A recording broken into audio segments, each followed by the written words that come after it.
এই পর্বে আজ আমি আপনাদেরকে দেখাবো তপবন যাওয়ার রাস্তার বিবরণ। মূলত হরিদ্বার কিংবা দেরাদুন থেকেই তপবন যাওয়ার যাত্রা শুরু হয়। আমরাও দেরাদুন থেকেই আমাদের যাত্রা শুরু করেছিলাম। দেরাদুন থেকে আমরা প্রথমে পৌঁছালাম গঙ্গোত্রী। আমরা সেখানে এক রাত্রি ছিলাম। রাতের অবস্থা খুবই খারাপ ছিল, সারা রাত ধরে বৃষ্টি হয়েছে। সকালে ওয়েদার কিছুটা ভালো হলে তবে আমরা ভুজবাসার উদ্দেশ্যে রওনা দিয়েছিলাম। প্রথমে চিরবাসা হয়ে তারপর ভুজবাসা যখন পৌঁছালাম তখন দিনের আলো প্রায় নিভু নিভু। আর আজ যখন সকাল হলো ভুজবাসায় সুন্দর নীলাকাশ আর ভাগীরথী সিস্টার্স তার স্বমহিমায় মাথা উঁচু করে দাঁড়িয়ে আছে। দেখে যেন সত্যি মনটা খুব ভালো হয়ে যায়। অনেকটা আশা নিয়ে, অনেকটা স্বপ্ন নিয়ে আজকের দিনটা শুরু করব। এই আশা নিয়েই আজ আমরা দাঁড়িয়ে আছি ভুজবাসার বেস ক্যাম্পে। দূরে দেখা যাচ্ছে ভাগীরথী সিস্টার্স তার সুন্দর মূর্তি নিয়ে স্বমহিমায় মাথা উঁচু করে আমাদেরকে হাতছানি দিচ্ছে।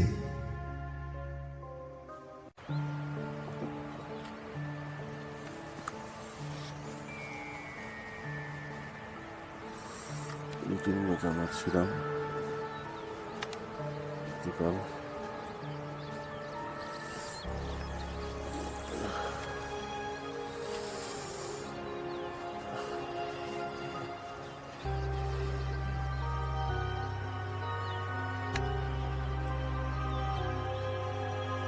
ভুজবাসা আমরা ছিলাম। এটা মন্দাকিনী টু, মন্দাকিনী টু। এটা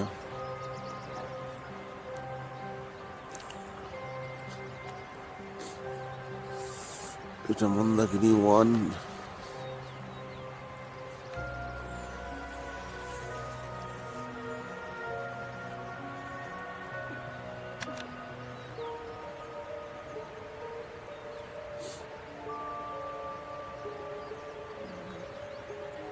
আর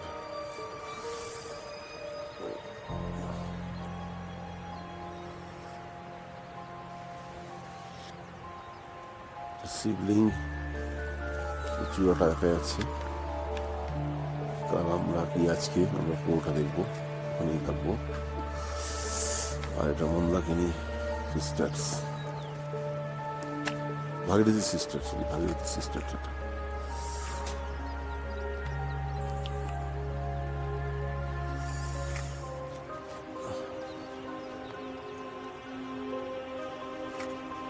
ভিডিও করবো না, ভিডিও করতে হবে, ভিডিও করতে হবে।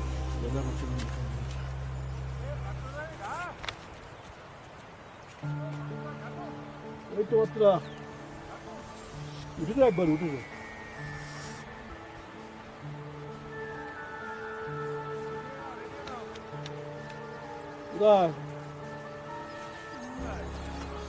পাচ্ছে না, পায়ে পাচ্ছে না।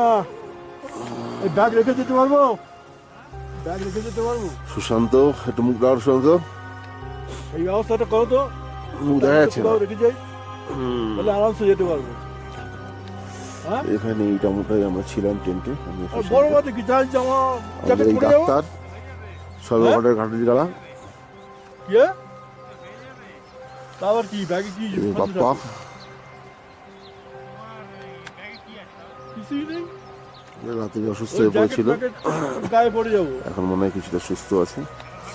এই টেন্টগুলোতে আমরা ছিলাম। সুন্দর একটা জায়গা, হ্যাঁ, ভুজবাসা। আর এই স্থানটিতে আমরা ছিলাম। এখন ঘড়িতে সকাল 8টা। আমরা রওনা দিয়েছি আজ তপবনের উদ্দেশ্যে। এই সেই ম্যানুয়াল রোপওয়ে যেটা দিয়ে আমরা এখন গঙ্গা পার হব। ম্যানুয়াল রূপে করে মানুষ পার হচ্ছে, আমরাও এই রূপে করে পার হব। মূলত লোহার খাঁচা, মোটা তারের দড়ি আর লাইলনের রশি দিয়েই এই পুরো প্রক্রিয়াটাকে সম্পন্ন করা। আমরাও এরকম খাঁচায় উঠে এইভাবেই আমরা এইভাবে গঙ্গা পার হব এই ট্রলি এবার টানা শুরু হবে। এবং এই পথে যারা যাত্রী তাদের প্রত্যেককেই এইভাবে ট্রলি করেই এই গঙ্গা পার হতে হয়। তবে এখানে একটা কথা বলা ভালো, যদি আপনার কাছে কোনো পারমিশন না থাকে তবে আপনি এই ট্রলি করে পার হতে পারবেন না। পারমিশন থাকলেই তবে আপনি এই ট্রলিতে ওঠার পারমিশন পাবেন। আমরা আবারও দেখছি খালি ট্রলি এপারে চলে আসছে আমাদেরকে নিয়ে যাওয়ার জন্যে। আমরা এবার এই ট্রলিতে উঠে গঙ্গা পার হব। আমরা সবাই প্রস্তুত হচ্ছি। আমরা এখন উঠছি। উঠে গেছে, ডাক্তারবাবু পুরোটাই ভিডিও ক্যামেরা করার চেষ্টা করছে। উঠে গেছে, হয়ে গেছে।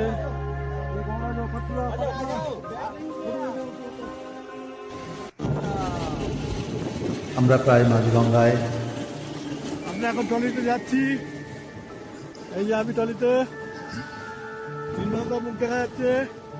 বাপাদা মুখ দেখাবে না বলছে। এই যে গাইড ভাই, আমরা এখন মাছ গঙ্গাতে জল বইছে। ওই ভগীরথ সিংহ দেখা এই ট্রলিতে যাবার মধ্যে একটা দারুণ অ্যাডভেঞ্চার কাজ করে, দারুণ একটা রোমাঞ্চ, দারুণ একটা শিহরণ জাগে নিজের মধ্যে।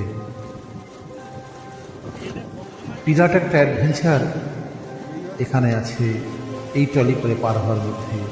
আর আছে একটা ভয় মাখানো জড়তা। আমরা এখন দেখছি ট্রলির নিচে দড়ি ধরে একজন মানুষ ঝুলছে। এই কারণেই যে ট্রলিটা কোনো রকম বিপদের সম্মুখীন যেন না হয়, কোনো রকমভাবে ট্রলিটা উল্টে না যায়। এই ট্রলিতে যেমন অ্যাডভেঞ্চার আছে তেমনি বিপদও আছে। যে কোনো মুহূর্তে কোনো রকম বড় বিপদ ঘটে যাওয়ার সম্ভাবনা এড়িয়ে যাওয়া যায় না। কিন্তু খুব অবাক লাগে বর্তমান এই সময়ে এখন দাঁড়িয়ে আমাদেরকে এই ট্রলি করেই গঙ্গা পার হতে হয়। এই রীতি, এই নিয়ম বহুদিন ধরে পরম্পরায় চলে আসছে। জানি না কেন এখানে কাঠের সেতু বা কাঠের ব্রিজ তৈরি হয়নি। হয়তো প্রাকৃতিক প্রতিকূলতার জন্যেই হয়ে ওঠেনি, আমার জানা নেই। তবে সত্যি খুব অবাক লাগলো এই পদ্ধতি দেখে। অ্যাডভেঞ্চারের সাথে একটা ভয়ও মিলেমিশে একাকার হয়ে যায়। আমরা দেখছি আমাদের সহযাত্রীরা আবারও এপারে চলে আসছে। আমরা কিছুক্ষণ আগে চলে এসেছি, আর সেই ট্রলিকে এপারে নিয়ে আসার জন্যে মানুষ কসরত করছে। আমাদের সহযাত্রী যারা আমরা আগে চলে এসেছিলাম তারাও হাত লাগিয়েছি এই দড়ি ধরে টানার জন্যে। এটা মূলত আমাদের একটা কর্তব্যের মধ্যে পড়ে। আমরা এপারে দাঁড়িয়ে দড়ি ধরে টানলে তবে ওপারের মানুষ এপারে আসে, আর ওপারের মানুষ যখন দড়ি ধরে টানে তখন এপারের মানুষ ওপারে পৌঁছায়। এই পরম্পরাই এইভাবেই চলে আসছে। এই পদ্ধতিতেই মানুষ গঙ্গা পার হয়। আমরা দেখছি আমাদের আরও যারা সহযাত্রী আটকে ছিল তারা ট্রলি করে এপারে চলে এসেছে। আমাদের সহযাত্রী যারা আছেন তারা আপ্রাণ চেষ্টা করছে ট্রলিকে এপারে নিয়ে আসার। আমাদেরই সহযাত্রী বীর জওয়ান মামা শশাঙ্ক বিশ্বাস, তিনি আপ্রাণ চেষ্টা করছে দড়ি ধরে ট্রলিকে এপারে আনার। আমাদের আর এক সহযাত্রী সুশান্ত সেও হাত লাগিয়েছে এই মুহূর্তে, দীপক সেও টানছে, দড়ি ধরে টানছে। অবশেষে আমিও হাত লাগালাম এই দড়ি ধরে টানার কাজে। এটা একটা কর্তব্যের মধ্যে পড়ে। আমার আপনার সবারই কর্তব্য এপারে পৌঁছে গিয়ে অপর যাত্রীকে দড়ি ধরে টেনে এপারে পৌঁছানোর, সাহায্যের হাত বাড়িয়ে দেওয়ার। এই সহযোগিতা একে অপরে না করলে কখনোই আমরা এই ট্রলি করে এপারে পৌঁছতে পারবো না, বা আপনিও এপারে পৌঁছতে পারবেন না। তাই আশা করব যারা আপনারা এই পথে আসবেন তারা এপারে অন্তত এসে একটু সহযোগিতার হাত বাড়িয়ে দেবেন। আপনার আমার সহযোগিতা ছাড়া হয়তো এভাবে পারাপার করা সত্যি সম্ভব না। তবে কঠিন, খুব কষ্টদায়ক যারা এই দড়ি ধরে টানে এবং একটা অ্যাডভেঞ্চার কাজ করে যারা এই ট্রলিতে থাকে। আমাদের সহযাত্রীরা অনেকে এসে পৌঁছে গেছে। দীপক আপ্রাণ চেষ্টা করছে খাঁচাটাকে ধরে এপারে আরেকটু নিয়ে আসার।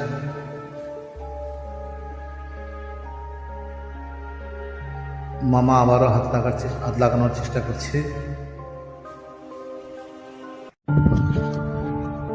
আমি চলেছি গোমুখের উদ্দেশ্যে।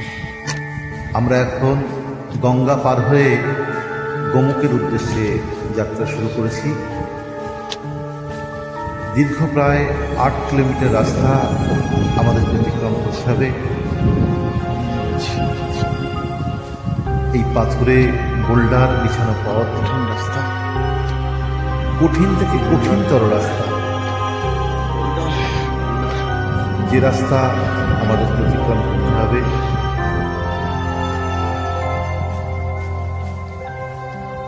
সামনে কিছুটা এগিয়ে গিয়ে বাঁদিকে গেলেই পড়বে গোমুখ, আর ডান দিকে ঘুরে গেলেই আমরা পৌঁছে যাব তপবন।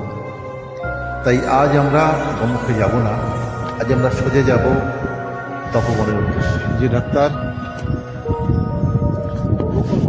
আসছে, অচেনার আনন্দে আছি। আমি আগে আমরা আছি, তবু আবার যাবো। যাচ্ছি ডাক্তারবাবু তার অভিজ্ঞতার কথা বর্ণনা করছে। এই পথ দিয়ে।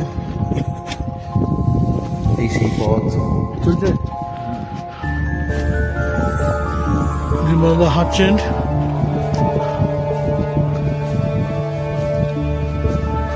বোল্ডার আর বোল্ডার, এইভাবেই আমাদেরকে এই পুরোটাই 8 বোল্ডার কিলোমিটার যে রাস্তা আমাদের আমাদের অতিক্রম হাঁটছি। দুটো কোকিল আমাদের সাথে আছে।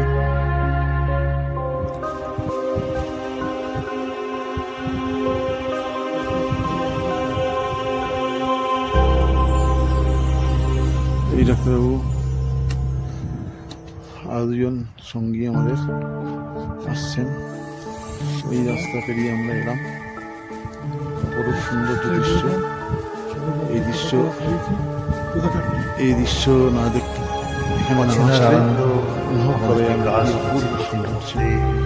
আমরা দূরে দেখছি ভাগীরথী সিস্টার্স দাঁড়িয়েছে। আমরা যাচ্ছি শুধু বোল্ডার আর ডাক্তারবাবু এই মুহূর্তে টোটালি বোল্ডার রাস্তা। তার বেশ কিছু বছর আগের আসার অভিজ্ঞতার কথা রোমন্থন করছেন। কীভাবে এসেছিলেন আর আজকের এই রাস্তার অবস্থা কী,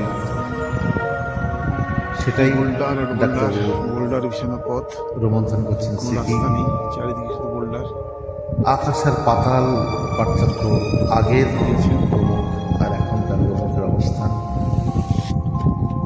রাস্তা, প্রকৃতি চলছি সব প্রতিনিয়ত যেন পরিবর্তন হয়ে চলেছে। প্রকৃতির খেলা সৌন্দর্য সত্যি কষ্ট আছে ঠিকই, অনুভব করা যায় না এখানে না আসলে। কীভাবে প্রতিনিয়ত প্রকৃতি এর আগে আমি ডাইনটি ভাবে এসেছিলাম, পরিবর্তন হচ্ছে। এরকম নদী ভাঙন দেখিনি, গঙ্গার ভাঙন। কি অবস্থা! ওই পাত দিয়ে রাস্তা ছিল, ঘোড়ায় করে এসেছিলাম। ওইটার দিয়ে ওই রাস্তা দেখা যাচ্ছে, ওই যে রাস্তাটা সোজা চলে গেছে বোল্ডারটা।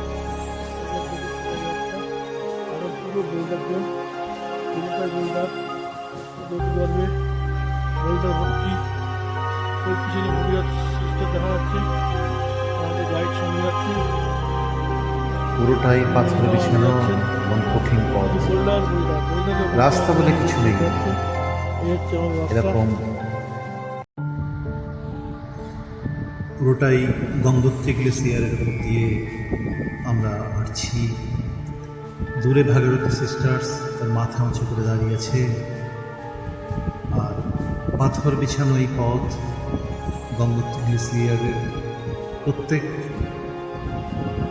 কোণে কোণে, প্রত্যেক পদক্ষেপে এমন পাথর আমরা অতিক্রম করব। সামনে এগিয়ে যাব। সুন্দর প্রকৃতি তার অপরূপ ডালি নিয়ে আমাদেরকে উপহার দিচ্ছে। আমরা যা দেখে ক্রমশ মুগ্ধ হচ্ছি। এত সুন্দর প্রকৃতি, এত অপরূপ তার রূপ, সত্যি ভোলা যায় না। আমরা যত গিয়েছি দূরে নীল আকাশ আর বরফাবৃত ভারত সিস্টার্স অসম্ভব সুন্দর লাগে দেখতে। আর ভয়ঙ্করের সেই রূপ এখন আমরা লক্ষ্য করছি। কত ভয়ঙ্কর হতে পারে প্রকৃতি, তা হয়তো এখানে না আসলে সত্যি আমরা অনুভব করতে পারতাম না। আমাদের কিছুটা টেকনিক্যাল ফল্টের জন্যে আপনার অনুরোধ, কিছু কিছু অংশে একটু যদি ফোনটা আপনারা কাজ করে দেখেন তাহলে বোধহয় আরও পরিষ্কার দেখতে পাবেন। এই ভিডিওগুলো শুরু করার সময় আমাদের একটু অসুবিধা হয়েছিল, তাই পুরোপুরিভাবে দেখাতে পারছি না, তার জন্য সত্যি ক্ষমা প্রার্থী। আমরা চলেছি তপবনের উদ্দেশ্যে, অজেনাকে জানার উদ্দেশ্যে, অচেনাকে চেনার উদ্দেশ্যে আমরা চলেছি। আমাদের এখানে ছিল ক্ষণিকের বিশ্রাম, আমরা সবাই একটু বিশ্রাম নিয়েছি। তারপর আবার আমরা শুরু করব এক্ষুনি আমাদের গন্তব্য পথে রওনা হওয়ার জন্যে। আমরা আবারও শুরু করেছি আমাদের সামনে এগিয়ে যাওয়ার জন্যে। সেই বোল্ডার বিছানো পথ, পাথরের রাস্তা, যা পদে পদে বিপদ, সেই ভয়ঙ্কর রাস্তা, ভয়ঙ্কর রূপ যা আপনাদেরকে দেখাবো। হয়তো আগে কোনোদিন কেউ এত কঠিন রাস্তা আমাদের 66 years young man. আমি চেষ্টা করছি সেই কঠিন রাস্তার বিবরণ, কঠিন রাস্তার ছবি আপনাদেরকে দেখানোর জন্যে। আমাদের সাথীরা পায়ে পায়ে আগিয়ে আসছে, উপরে উঠে আসছে আস্তে আস্তে। সুশান্ত আসছে। খুব কঠিন রাস্তা, যা হয়তো আপনারা দেখলেও শিহরিত হবেন। এত কঠিন পথ, এত কঠিন রাস্তা যা আমরা আগে কখনো দেখিনি। পুরোটাই গঙ্গোত্রী গ্লেসিয়ার।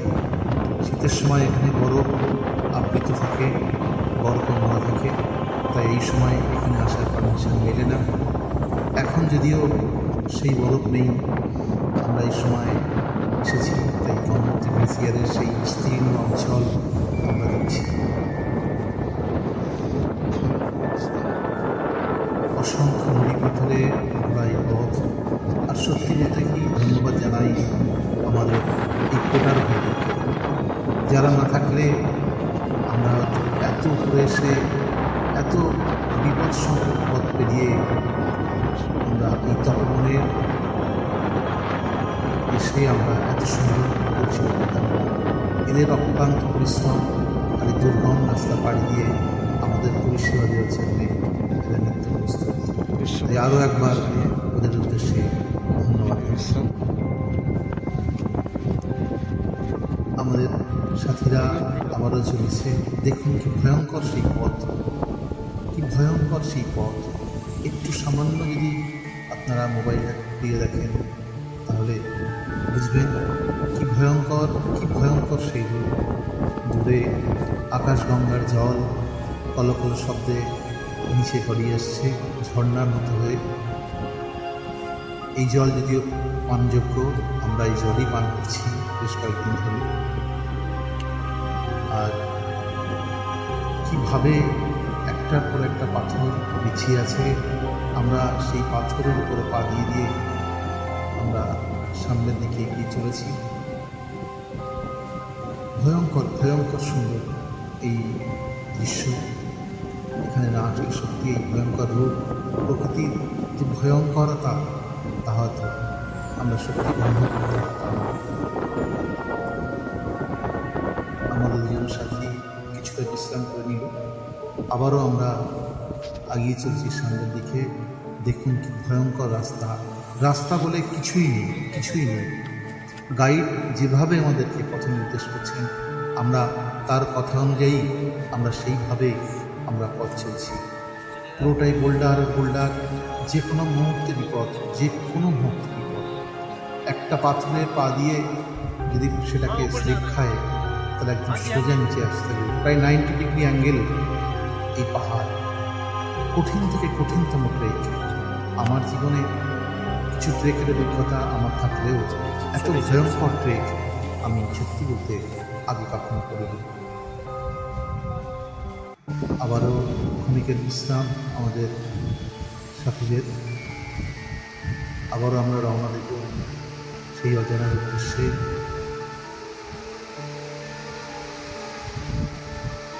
ভুজবাসা থেকে তপবন এই 8 কিলোমিটার রাস্তা সত্যি খুব খুব ভয়ঙ্কর। আর শেষের 3 কিলোমিটার রাস্তা তো আরও ভয়ঙ্কর, যা পদে পদে বিপদ ডেকে আনে। আমরা সেই প্রতিকূলতাকে জয় করে সামনের দিকে এগিয়ে যাওয়ার যে দৃঢ় প্রতিজ্ঞ আমাদের মনে, যে সংকল্প আমরা নিয়েছি, তাকে জয় করার জন্যে আমরা সামনে এগিয়ে যাচ্ছি। আপনারা নিশ্চয়ই দেখতে পাচ্ছেন কি ভয়ঙ্কর সেই রাস্তা। প্রায় 90 ডিগ্রি অ্যাঙ্গেল এখানে পাহাড়ে অবস্থান করছে। দূরে নীল আকাশ আর মেঘের ঘনঘটা আমাদেরকে হাতছানি দিচ্ছে। আর অপরূপ সুন্দর এই দৃশ্য, যে মনকে সত্যি ভুলিয়ে দেয়, সত্যি ভুলিয়ে দেয়।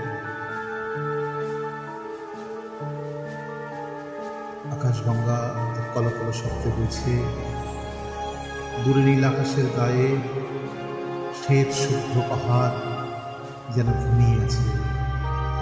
আকাশের কোলে মাথা রেখে প্রকৃতি শান্তভাবে ঘুমিয়ে আছে। তার রুদ্র প্রকৃতি আমরা লক্ষ্য করছি প্রত্যেক পদক্ষেপে। কি ভয়ঙ্কর রূপ! এটা পুরোটাই গঙ্গোত্রী গ্লেসিয়ার। দেখুন কিভাবে পাহাড়ের গায়ে, পাহাড়গুলো আকাশের গায়ে মাথা রেখে, আকাশের কাঁধে মাথা রেখে ঘুমিয়ে আছে। আমাদের ক্ষণিকের বিশ্রাম এখানে কিছুটা নিরাপদ আমরা অনুভব করেছি, তাই এখানে আমরা লাঞ্চ ব্যাক করে নেব। আমাদের যারা সহযাত্রী আছে তারা এখানে লাঞ্চ ব্যাক করার জন্য প্রস্তুত হচ্ছেন।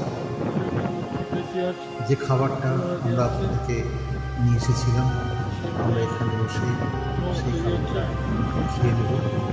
আর আকাশগঙ্গার এই জলের ধারা, এই জল আমরা পাবো। আমরা সবাই লাঞ্চে বসে গেছি। আমরা লাঞ্চ খাবো। হাওয়ার এতটা প্রকট এখানে যে নিজের কথা নিজে শুনে, আপনারাও সেই হাওয়ার আওয়াজ নিশ্চয়ই শুনছেন। কি প্রকট আওয়াজ এই হাওয়ার! এমন এমন সময় এত হাওয়ার দাপট, যে হাওয়াতে নিজের কথাও পরিষ্কারভাবে শুনতে পাই না, নিজের কথাও কর্ণে চলবে না। সত্যি অপরূপ প্রকৃতি। নীল আকাশের গায়ে মাথা রেখে পাহাড় ঘুমিয়ে আছে। অজানাকে জানার, অজানাকে চেনার আনন্দ আমাদের প্রতিনিয়ত ব্যাকুল করে তুলছে।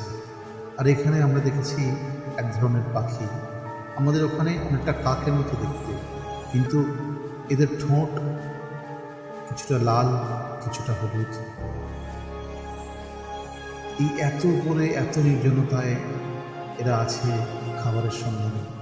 আমাদের উদ্বৃত্ত খাবার আমরা এদেরকে দিচ্ছি, এরা তা গ্রহণ করছে। আমরা সবাই লাঞ্চ নিয়ে বসেছি, আমরা লাঞ্চ করছি। এখন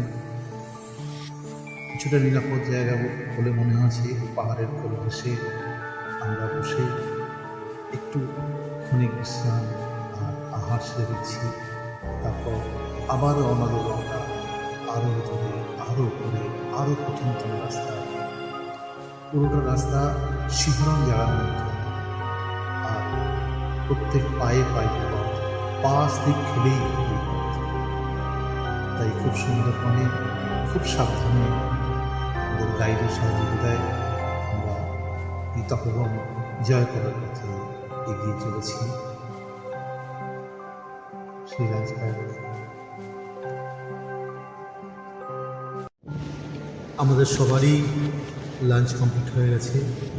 এবার আমরা বাকি রাস্তার উদ্দেশ্যে রওনা দেব। সেই কঠিন থেকে কঠিনতম রাস্তা, সেই প্রতিকূল রাস্তাকে আমরা অতিক্রম করে আমরা অবশ্যই তপবনে পৌঁছাবো। কিন্তু সেই রাস্তা এতটা ভয়ঙ্কর রাস্তা যে সেই রাস্তার ছবি বা ভিডিও আমাদের কারোরই তোলার মতো সাহসে বলা না। এক হাতে লাঠি আর এক হাতে পাথরে ভর্তি দিয়ে আমাকে বাকি রাস্তাটা অতিক্রম করতে হয়েছে। তাই সেই পর্বের কোনো ভিডিও আমি এই মুহূর্তে দেখাতে পারলাম না, তার জন্য আমি প্রথমেই ক্ষমা চেয়ে নিলাম। অবশেষে তপবনে এসে পৌঁছে আর অবশেষে আমরা তপবনে এসে পৌঁছালাম। একটা প্রশান্তি, একটা স্বস্তির নিঃশ্বাস যেন আমরা সবাই পেলাম। আকাশ গঙ্গা কলকল শব্দ নিয়ে চলছে। একটা প্রশান্তি, একটা শান্তির বাতাবরণ যেন আমাদের মধ্যে দুলিয়ে দিয়ে গেল। সারা মন একটা শান্তির দৃশ্য আমরা দেখছি। আমাদের সমস্ত কষ্ট লাঘব হয়ে গেল। বিশ্রাম নেব। তপবনের সেই দৃশ্য আমরা দেখছি। দূরে শিবলিঙ্গ পর্বত মাথা উঁচু করে দাঁড়িয়েছে নীল আকাশের বাইরে দিয়ে। যদিও মেঘে অনেকটাই ঢেকে গেছে তার চূড়াটা। আর এই ট্রেনগুলোতে আমরা থাকবো দু পাশ দিয়ে আকাশ গঙ্গা হয়ে চলেছে। একটা সমতল ভূমি, অপরূপ অপরূপ সুন্দর। সার্থক আমাদের তপবন অভিযান, সার্থক আমাদের ট্রেক, সার্থক এই পর্বে এই পর্যন্ত রেখে বিদায় নেব। ধন্যবাদ সবাইকে। এত কঠিন পথে আমি জীবনে আসলে ভালো লাগছে।